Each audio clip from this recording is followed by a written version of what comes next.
Hi, this is Terry McCullough, and here's another tip about making a SharePoint list a little bit less accessible. This will make the list invisible, this idea, and it works by using a flow. And first off, we'll just make sure that the list is set where it's not where it's inheriting permissions from the site, so it's back to normal, where the members have edit control. And you can see that everything is intact. They can do Power Apps and work with the web part.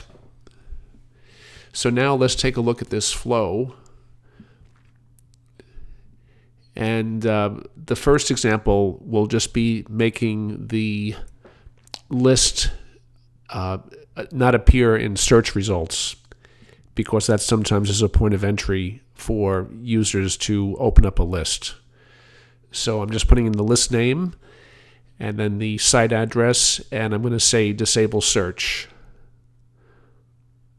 And the flow's finished, or will be finished momentarily.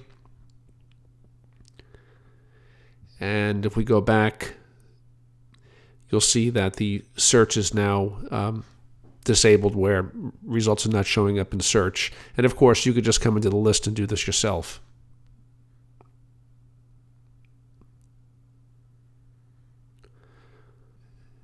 Now, this time, let's make the list invisible, where the users will not be able to see it. And by the way, this is for administrators as well. So this is everybody in the site that would be accessing this would be hidden. So you might want to make a note of that if you use to employ this method.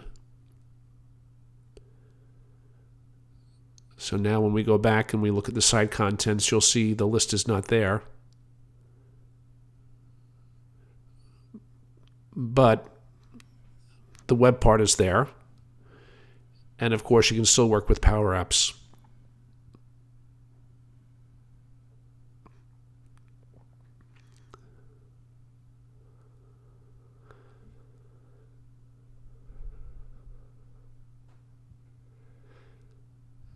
And I'll just set it back again to make the list visible.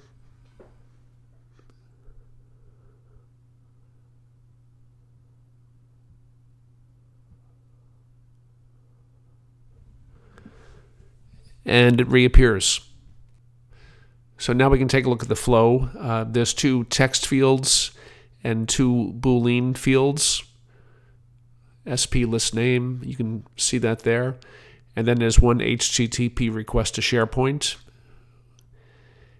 And we just have to do some manipulation of the Boolean values. And that's about it.